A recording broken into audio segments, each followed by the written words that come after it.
আজকে যেই গল্পটা বলতেছি আর কি, তো গল্পটা শুনলে তোমাদেরও মানে সত্যি হৃদস্পন্দন বাড়বে আর অনেক ভয় লাগবে আশা করি। সত্য একটা ঘটনা কাহিনী। তো মানে যখন এই যে মানে আমরা তো এখন আছি যেখানে আছিস তোমরা সেটা জানোই যে আমি যে সিমেন্ট দিয়ে ঠাকুরের প্রতিমা মূর্তি সমস্ত কিছু তৈরি করি। তো হয়েছেটা কি, মানে এখানে যখন আসছি আমার দোকান থেকে শ্বশুরবাড়িটা প্রায় 7 থেকে 8 কিলোমিটার। আর তখন আমরা মানে ভাড়া বাড়ি নেই তখন আমরা শ্বশুরবাড়ি থেকে যাওয়া আসা করতাম। সকালে করে আমি আর আমার ওয়াইফ আসতাম টোটোতে করে। অ্যাভেলেবেল টোটো আছে আর কি, টোটো গাড়ি। ওদিকে দুইজনে আমাদের হচ্ছে 40-40-80 টাকা যাওয়া আসা প্রতিদিন পার ডে ভাড়া পড়তো। তো হয়েছেটা কি, সেদিন আমরা কি মানে সকালবেলা আসলাম আমাদের যেই কারখানা দোকানে, সারাদিন আমরা কাজকর্ম করলাম। তারপরে আবার আমরা তখন যে কদিন আমরা শ্বশুরবাড়ি থেকে আপ ডাউন করছিলাম মাসখানেকের মতো, তখন আমরা আমাদের দোকানে আর কি বাসন টাসন আর রান্না করার জন্য স্টোভ এগুলা নিয়েছিলাম। দোকানে আমরা রান্না করতাম, যেহেতু খুব সকালে আসতাম, অত সকাল তো রান্না করে আনা অসম্ভব না। তো আমরা এখানে আসতাম, এখানে আমরা রান্নাবান্না করতাম। তো রান্নাবান্না করে খাওয়া দাওয়া করে প্রতিদিনকার মতো করে আমরা সেদিনও আমরা সন্ধ্যা যখন ঠিক সন্ধ্যা হয়েছে তখন আমরা আর কি বাড়ির উদ্দেশ্যে রওনা হয়েছি। হয়েছেটা কি, মানে যেই শ্বশুরবাড়ি যাওয়ার আগে একটা চৌপতি পড়ে, তো সেই চৌপতি থেকে একটু কিছুটা দূরে মানে অল্প কিছুটা আগায় গেলে ওখানে কীর্তন হচ্ছিল। তো ঠাকুরের কীর্তন হচ্ছিল, ঠাকুরের পূজা হচ্ছিল, প্রসাদ খাওয়াচ্ছিল। তো আমি আর আমার ওয়াইফ আমরা সিদ্ধান্ত নিলাম যে আজকে একটু দেরি করে বাড়ি যাই, তো আজকে কীর্তন শুনি। তো তখন আমরা দুজনে বেশ করে ওখানে গেলাম। তো অনেকক্ষণ ধরে কীর্তন হচ্ছিল। তো অষ্টপহর 16 পর কীর্তন আর কি চলছিল আর কি। তো তখন আমরা শুনলাম, আমাদের তখন ওখানে আবার কি আমাদের তো এটা শ্বশুরবাড়ির জায়গা, ওখানে আমার যে ওয়াইফের মানে আমার বউয়ের আর কি ঠাকুমা, দূর সম্পর্কে ঠাকুমা পিসি এদের সঙ্গে দেখা, গল্প টল্প বললো, সবাই মিলে তখন প্রসাদ খাওয়ার জন্য বললো। তখন আমরা ভাবলাম যে তখন প্রায় রাত্রি 9টা বাজে। তখন ভাবলাম যে আসছি যেহেতু, তো তো আসছি যখন প্রসাদটা খাই যাই, খিদাও লাগছে অনেক। তো ঠাকুরের প্রসাদ ভগবানের প্রসাদ তো ছাড়লে কেমন হয়। তো আমরা প্রসাদ খাওয়া ওখানে গেলাম, প্রসাদ খাইলাম। তখন প্রসাদ খাইতে খাইতে যে প্রচণ্ড ভিড় হয়েছিল, প্রায় রাত্রি 11টা তখন ঘড়িতে বাজে। তো তখন ওই অবধি তো ওখানে তো কীর্তন বাড়িতে প্রচুর প্রচুর লোক। তারপরে আমরা কীর্তন বাড়ি থেকে বের হয়ে আমরা দোকানে ফুচকার দোকান ছিল, ফুচকা খেলাম ওখানে। যে ঝালচানা তো তোমরা জানোই, সবাই ফেভারিট আশা করি। ঝালচানা খাইলাম, খাওয়া দাওয়া করে তারপরে আমরা এখন তখন অত রাত্রি হয়ে গেছে, 11টা বাজে, তখন আর লাইনে আর কোনো গাড়ি পাওয়া যাচ্ছে না। আর আমাদের ওই কীর্তন যেটা ওখান থেকে শ্বশুরবাড়িটা প্রায় হচ্ছে 4 কিলোমিটার রাস্তা। তখন আমরা সিদ্ধান্ত নিলাম চলো আস্তে আস্তে আস্তে আস্তে হাঁটা পথে রওনা দিই। হাঁটা পথে যাচ্ছি।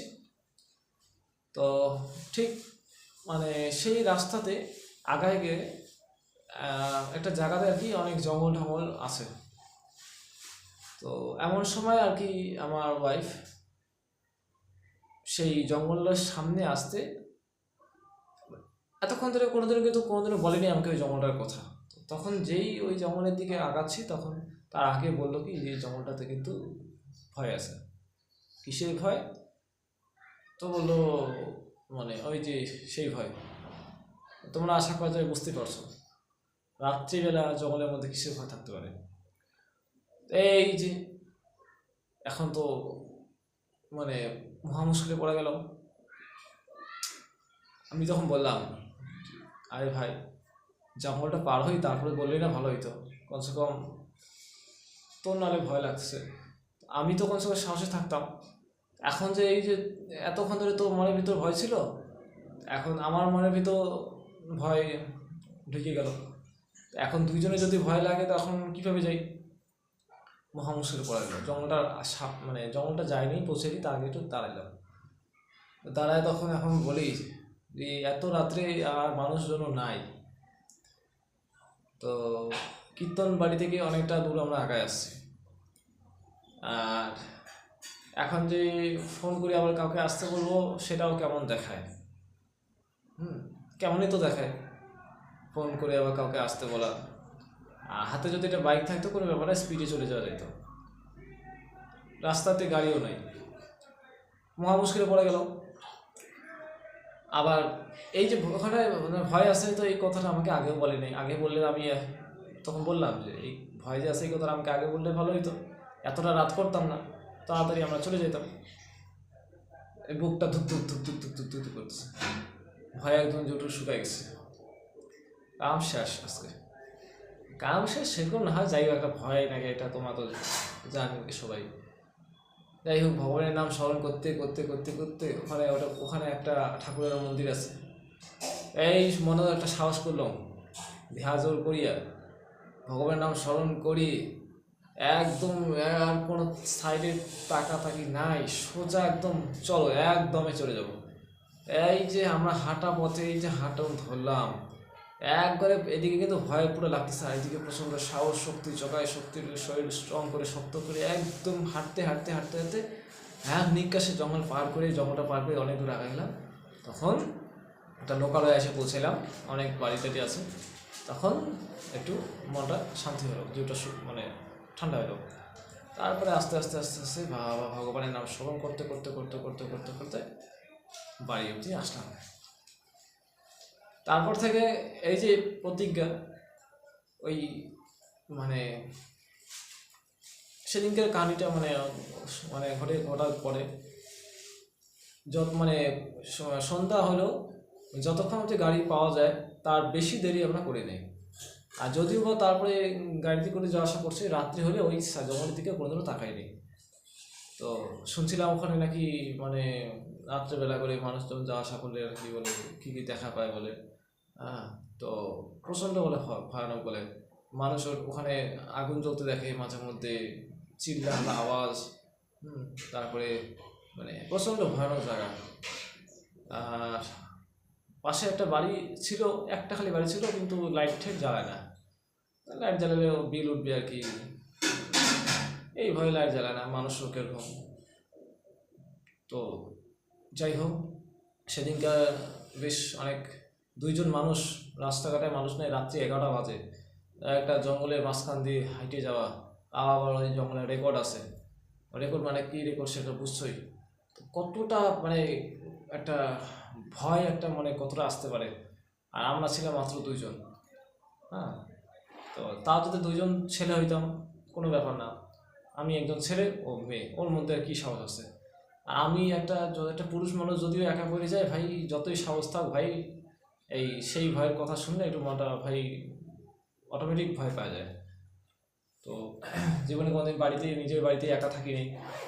কোনোদিন যদি বাড়ির মানুষ যদি কোনো অনুষ্ঠানে গেছে, কয়েকদিন ছিলাম, 1-2 দিন, সবাই মিলে কোনো বিয়ে বাড়িতে বা কোনো অনুষ্ঠান ছিল, বা আত্মীয় স্বজনের বাড়িতে কোনো অনুষ্ঠান ছিল, চলে গেছে, আর আমি ছিলাম বাড়িতে একা।